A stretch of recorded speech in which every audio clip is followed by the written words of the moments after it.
Hey everyone, welcome back to the channel. So we all know all these high-end alt arts are going up in value right now. Everything's selling out Pokemon Center, so there's a lot of FOMO in chasing these cards since you're not going to be able to open these up anymore.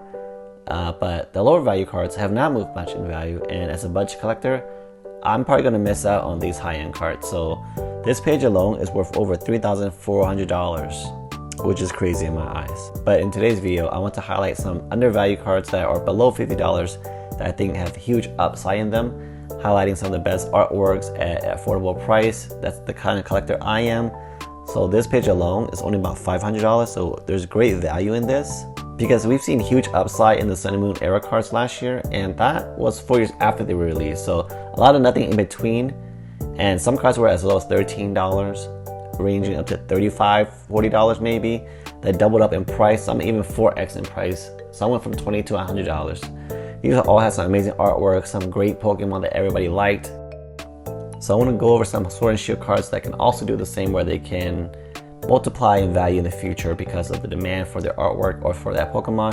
At the end of the day, this only happens if there is more demand than supply, and a lot of people are keeping sealed products for Sword and Shield, so I know there's a lot of future supply that could be put into market.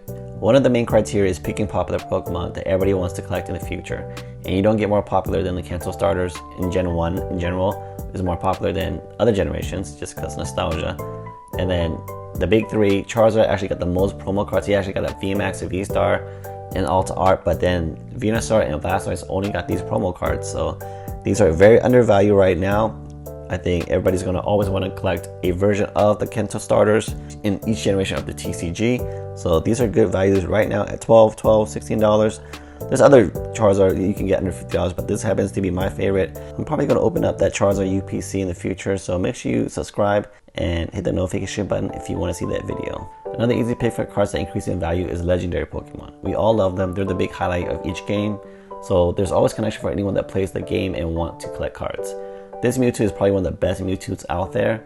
It has a Charizard in it, the most popular Pokemon in the TCG, almost like a tag team card.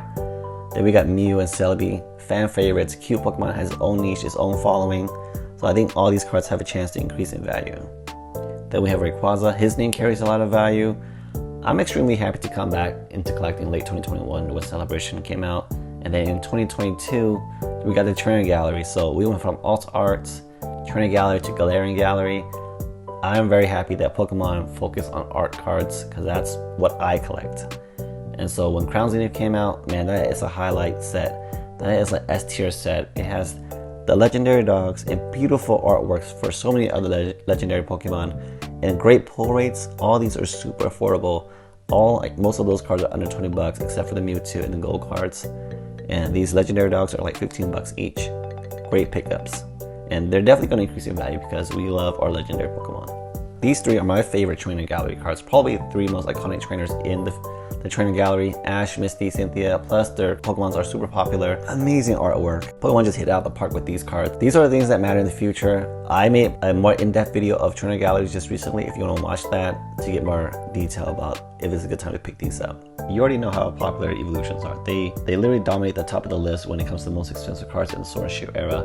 But these ones are still affordable. These are the promo cards. The Promo VMAX, probably my favorite alt art out of all the evolutions. And then the Flareon V is just a cute, cozy card. I love this card. I always want to open these sealed products that I have of these promo cards.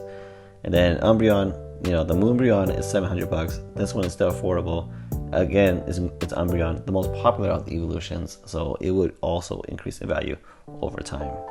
So I know we moved on in the TCG from Rainbow card. The Rainbow Rarity was not the most desirable versions of these cards after Alt Arts came out. So, but I think in the future, when nostalgia kicks in that they miss Rainbow cards, some collectors will want these cards, and they're pretty hard to pull.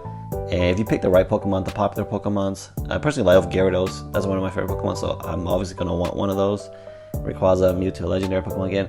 Any popular Pokemon I think have a chance to increase in value because Rainbow cards have done very well over time if you looked at older generations, just because those were the max rarity at the time.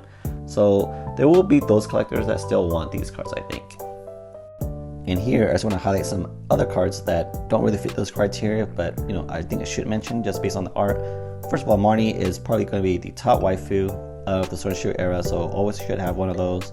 Probably will increase in value. And any Pikachu with starter cards is one of my favorite designs for a Pokemon card, so I always aim for one of those as well. Then this Pokemon Go Mewtwo. I know a lot of people don't like Pokemon Go set in general. It's not a good set at all. But if you play Pokemon Go, this card is probably nostalgic to you, and I would pick one up.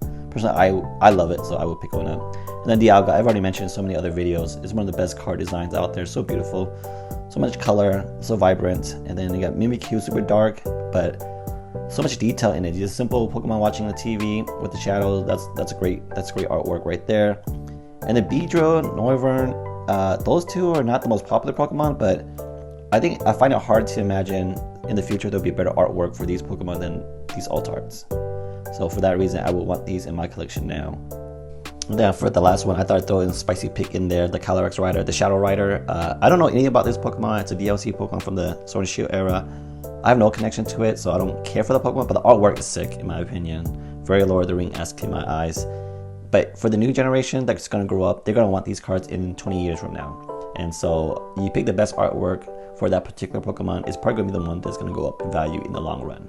So you guys, let me know what you think of this list. Any card that I left out that you think should be on this list? Any cards under $50 you think that could really increase in value over the next 5, 10, 20 years? Go ahead and comment down below.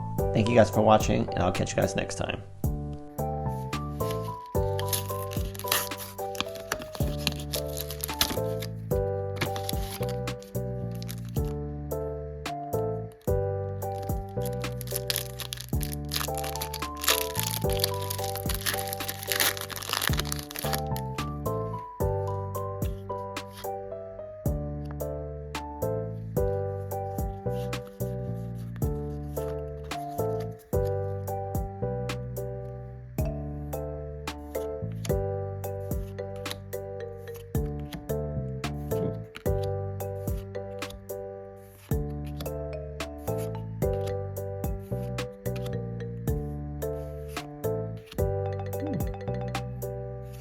Oh.